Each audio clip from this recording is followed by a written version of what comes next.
Just ahead on CTV News. For the first time in a decade, the Housing Authority has opened the wait list for Section 8. Also, it's World AIDS Day, and Council Chair Burrows is on a mission to combat the troubling statistics in the county. Today we are officially launching a new partnership between District 8, the MGM impact area, and us helping us to mail in-home HIV and STD test kits. Plus, Simon Buggs is recapping another devastating loss from the Commanders. These stories and more on CTV News, starting now.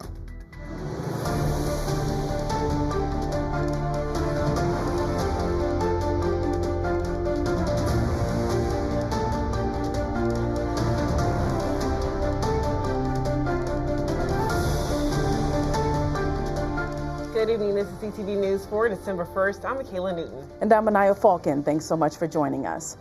For the first time in 10 years, the Housing Authority of Prince George's County is reopening their applications for the Housing Voucher Choice Program, better known as Section 8. And today is the first day people in Prince George's County can apply. Our Jonathan Hunter is live in studio with more. Jonathan, you spoke with housing advocates. What did they say? Yes, good evening. I spoke to one woman who was born and raised right here in Prince George's County, and she has struggled with housing in the past. And she tells me this program is crucial for people who are facing housing insecurity. Several people came to the Sports and Learning Complex today to get help filling out applications for the Housing Choice Voucher Program, also known as Section 8. Officials with the Housing Authority of Prince George's County say the applications opened at midnight, and since noon, they've already had more than 15,000 people apply. And so that's phenomenal considering 10 years ago, with the opening open for 2 weeks, we had only 30,000 applicants. So we can see the demand has been significant. Out of all of those who apply, only 5,000 will be selected for the wait list. A lottery system will be used to randomly select the applicants. Those who are selected have to contribute at least 30% of their income, while the Housing Authority of Prince George's County pays a portion as well.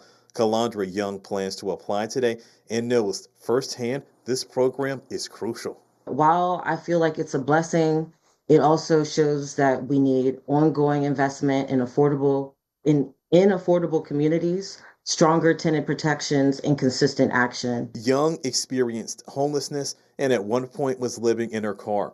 For 10 years, the wait list was closed, meaning several people were not able to get Section 8. Young is worried about what's going to happen to all of those who applied but are not selected.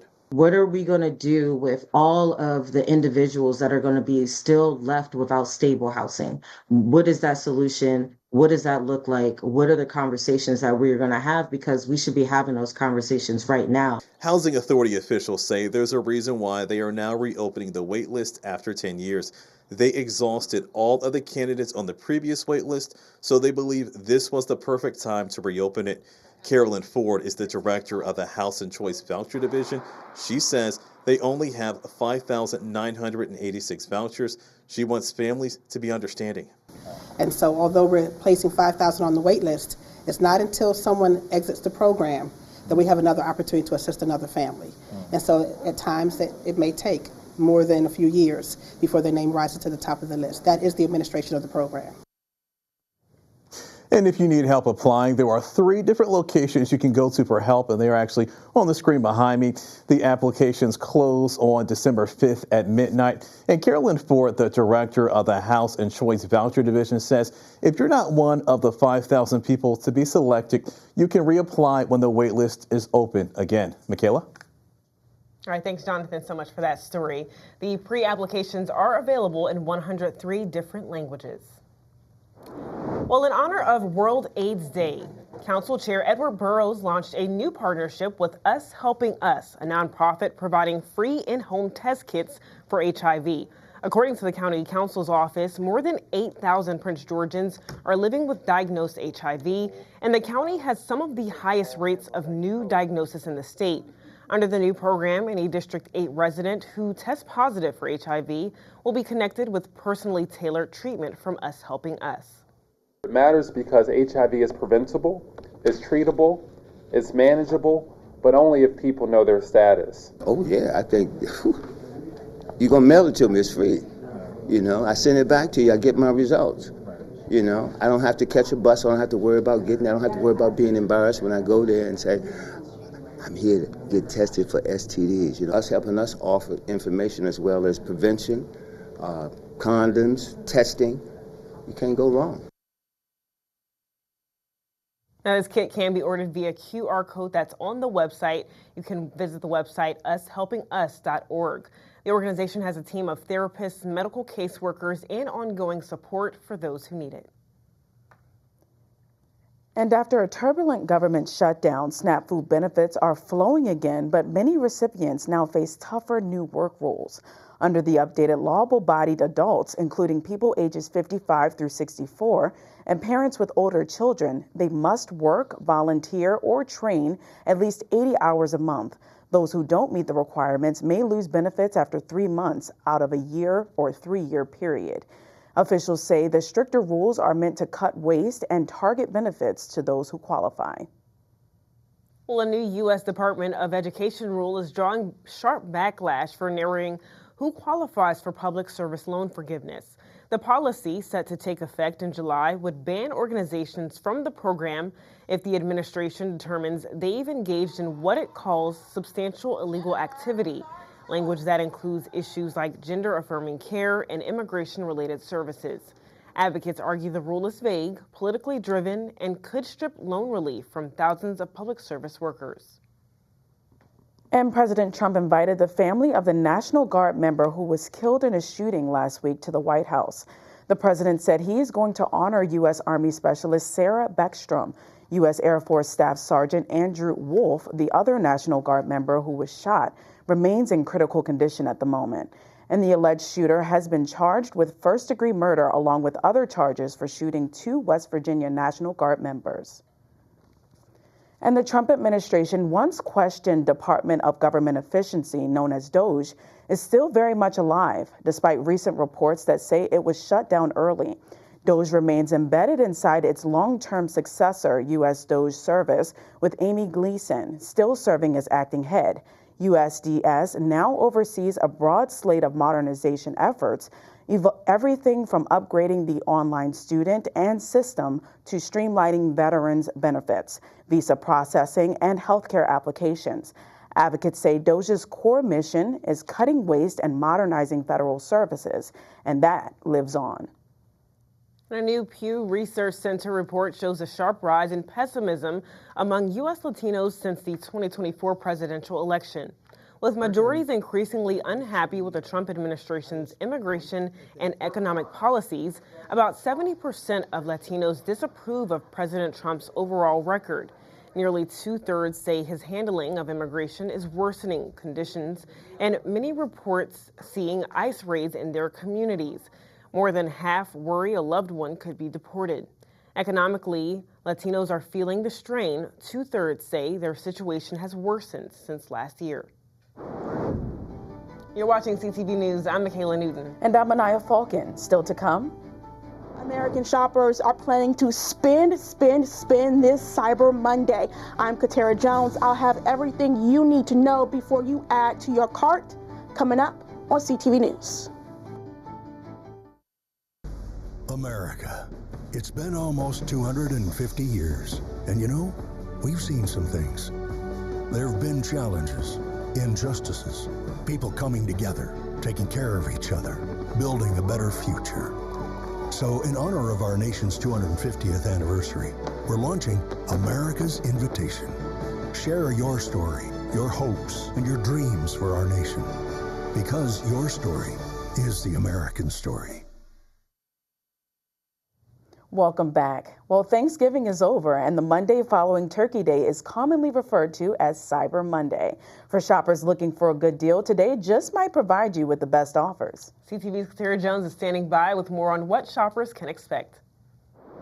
Cyber Monday provides shoppers an opportunity to find the best deal at a discounted rate. Just look at this Dyson cordless vacuum. It's currently $3.99 on Amazon. Now, despite the economic uncertainty this year, experts say Americans are spending more money this holiday season. Yes, Cyber Monday, they have a good deal. This is Robin Wingo. She plans to shop online at Amazon this Cyber Monday to get a toy for her grandson. It's disgusting. Okay. It's a lizard that climbs walls. It's remote controlled.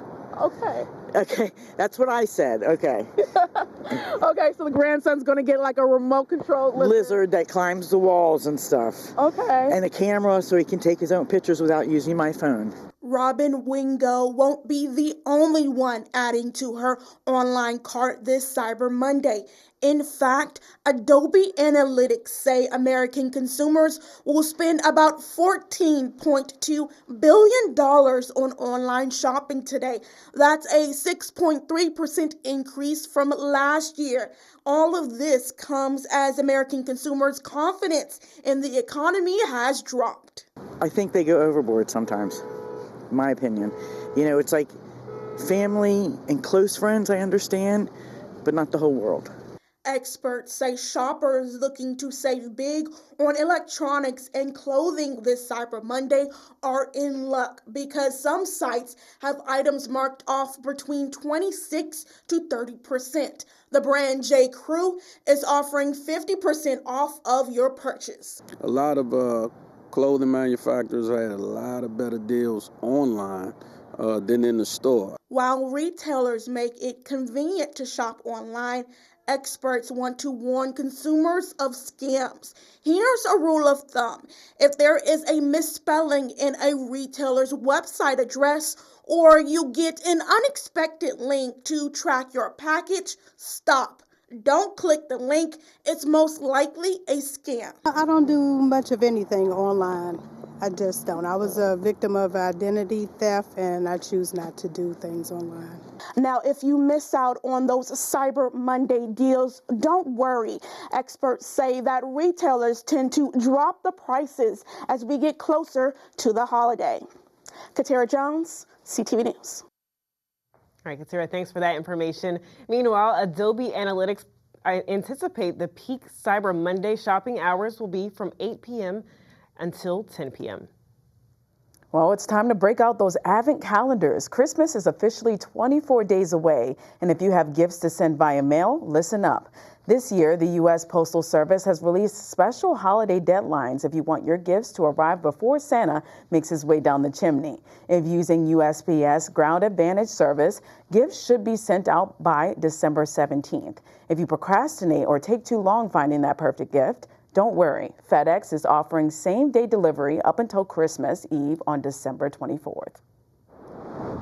And as the Thanksgiving weekend wraps up, travelers heading to Reagan National Airport are being urged to plan ahead to avoid a repeat of last year's traffic chaos.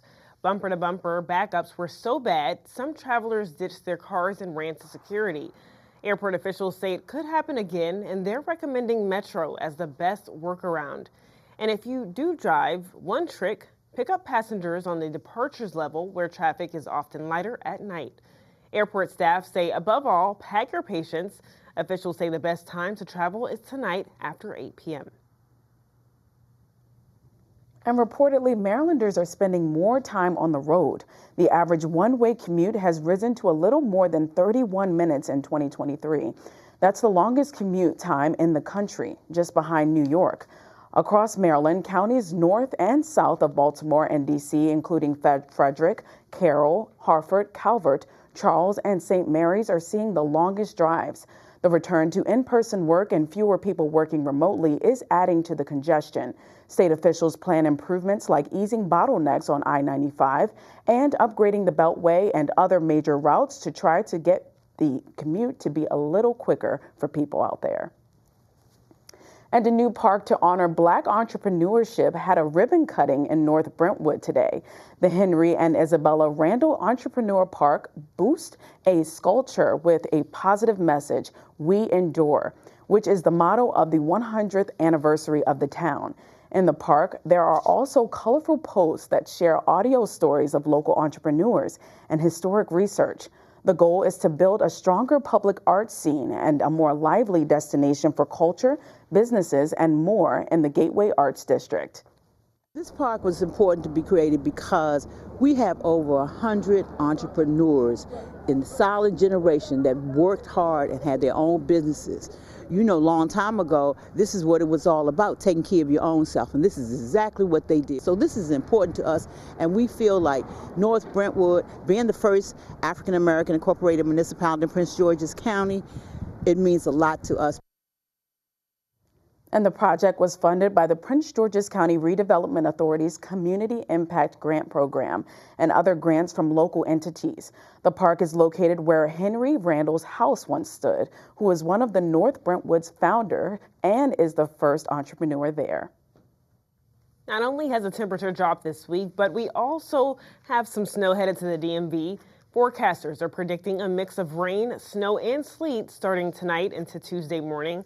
This mix is expected to cause hazardous travel during your morning commute in parts of Maryland and D.C. Now, it should turn into rain towards the afternoon with drier conditions on Wednesday and Thursday, but it's not over yet as a snow mix is set to return Friday night into Saturday morning. And still to come on CTV News, a local organization is paying it forward and empowering students through financial literacy. After the break, we speak to the founder on why the org was created and discuss their upcoming fundraiser gala. We'll be back in a moment. Dear Santa, I hope you are having a good day in the North Pole. Is it cold all the time there? Is that why your cheeks are so rosy? I bet all of your reindeer are very excited. All right, guys. Is your beard long? My dad's is scratchy. My mom says I'm a good helper. But you didn't come last year. Was my chimney broken? Or did you forget? I do that sometimes. I just really hope this year when I wake up, I'm gonna see that you came to my house too.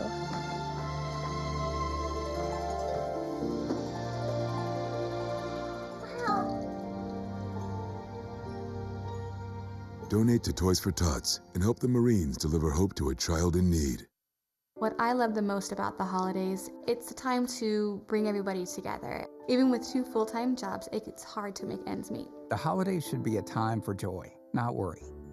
Together, we can make sure every family has what they need to celebrate. In the holiday box that we receive from the food pantry, we usually get a large turkey, boxes of stuffing, yams. You can help every family gather around a full table this holiday season. Learn how you can help at feedingamerica.org.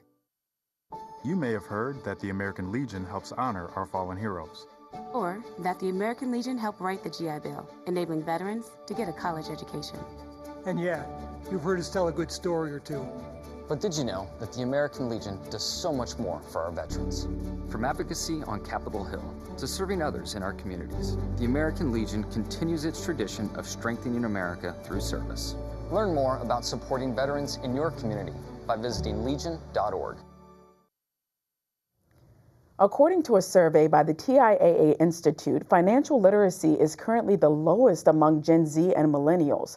To help combat this, organizations like the Legacy Premier Foundation are empowering students by providing financial assistance, literacy, and mentorship to ensure their success in higher education and beyond. This Wednesday, the foundation is hosting a fundraising gala to contribute to its scholarship programs. And joining us in studio to share more about the big event is the founder of the foundation, Dr. Remy DeYule. Thanks so much for joining us. Thank you for having me. Thank you. So what inspired you to create the Legacy Premier Foundation? Thank you very much. I was a former vice president of a bank in this area. For 17 years of my youthful years, I worked in Bank of America, to be specific. And I saw the importance of financial literacy. I saw how clients came who didn't have clue to what financial literacy was. And I saw how easy it was to get it introduced, especially when the young leaders are just up and coming, because you teach them through learning, through fun things. So that's how that came about. And tell us a little bit about your upcoming Legacy Scholarship Fundraising Gala. We want to learn more. Yes, we're so excited. Our scholarship fundraiser has been ongoing, but this year we're taking it to another level. We have about 8 students that will be getting scholarship.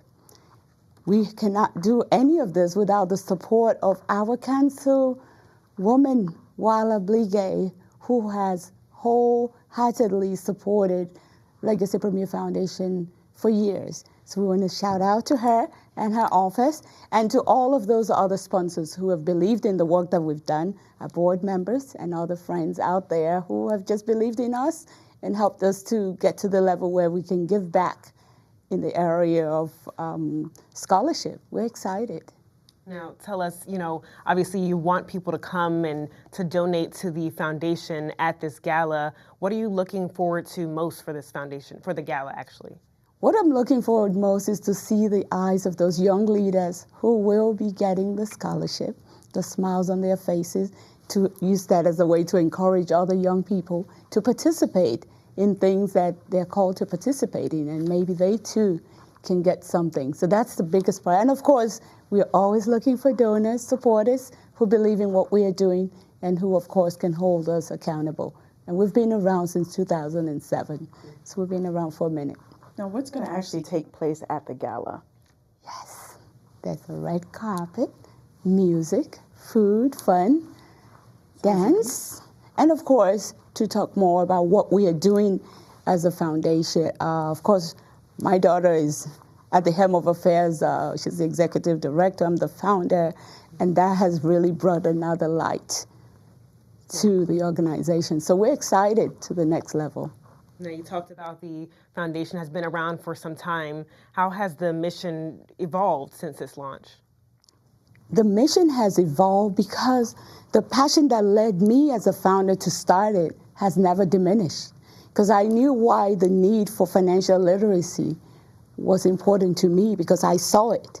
I saw clients who were able to use it well and those who didn't. So I personally was committed. So the mission has been up and down, but with friends, families, my kids, my husband, my biggest cheerleaders, they know that we've got to do something if we have to go knock on doors of our family members. So it's been a very exciting journey for me because it's a passion and it's growing, and so we're very excited to see that we're growing. I can see that passion in your eyes and in your smile. So what are your hopes for the next 5 years in terms of your impact with your foundation?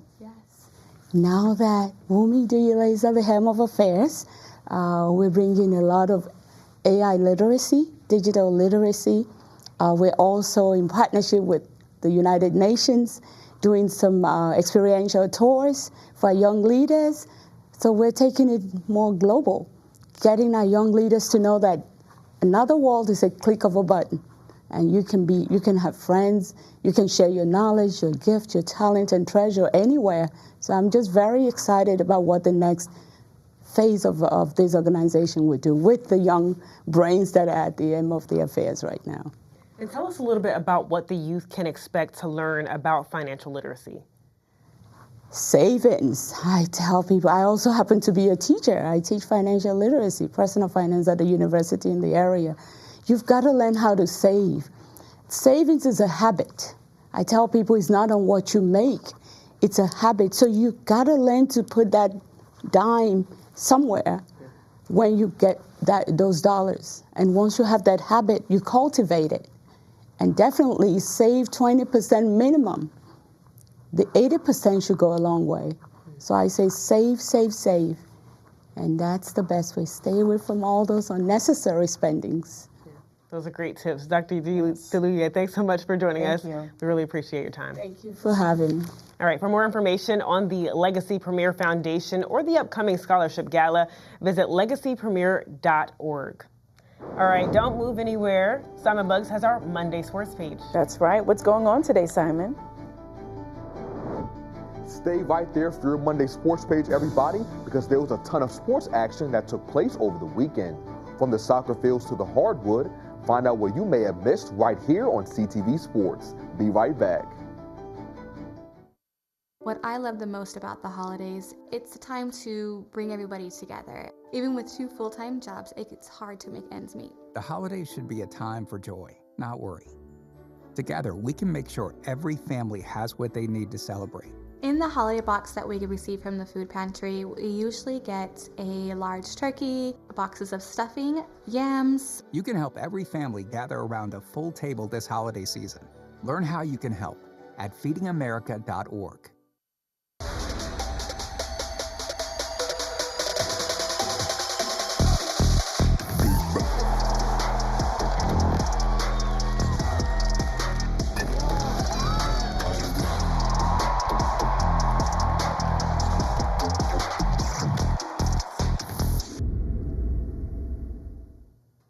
All right, sports fans, hope you enjoyed your Thanksgiving. Now, there was a ton of football action over the weekend, especially on the high school side.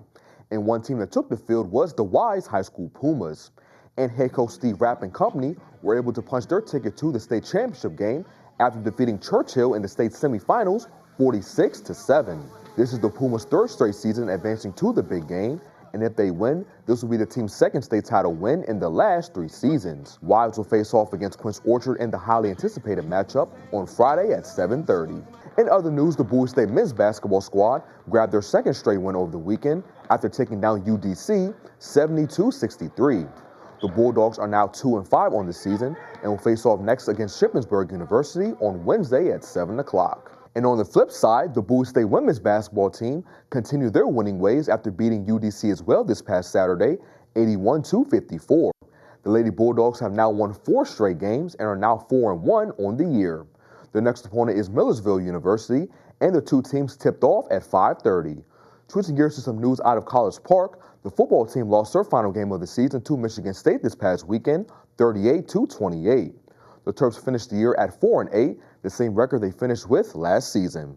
And the men's soccer team is Elite 8 bound after taking down UConn 3-0 this past Saturday to advance to the NCAA quarterfinals. The Terps' next opponent will be Washington on Saturday at 1 o'clock. Moving on to the NFL, the Burgundy and Gold took the field last night for a primetime matchup against the Denver Broncos. And the game was a close one, so much so that Washington tied the game at 20 all in the 4th quarter and took the orange and blue into overtime. But the Commanders came up short in OT after a failed 2-point conversion, with the final score being just 27-26 in favor of Denver. And despite the loss, some players on the team touched on how proud they were of the fight they showed in the matchup. You know, we have a lot of pride in what we do, and you know, in the face of adversity, when things don't go your way, it's a testament to who you are, how you still show up to work. And I know we have a group that's going to continue to show up to work each and every day, have fun, and find a way to get a win. That's what it's all about. So no matter what the record is, we're going to come back, try to be better next week, and stay resilient. I mean, that's just who we are. That's, you know, who we've always said we're going to be. We're competitors every day. And, you know, in the off season, Coach Q always talks about competition. So it don't matter, you know, record don't matter. None of that stuff's matter. Like, we are who we are. We're going to go out there and compete, you know, every snap. You know what I'm saying, to the very last whistle. That's who we pride ourselves on being. Washington will take the field next versus the Minnesota Vikings on the road on Sunday at 1 o'clock. And wrapping up sports, the Washington Wizards will return to action tonight against the Milwaukee Bucks. Tip-off is at 7 o'clock. And that is your Monday sports page. Simon Buggs, CTV Sports. All right, thanks, Simon. Let's get a look at our 3-day weather forecast. Tonight, it'll be partly cloudy out with rain expected in the middle of the night. Tomorrow, it's going to be 41 degrees. We have a 100% chance of rain. Wednesday, the sunshine returns. We'll have a high of 41 and a low of 27.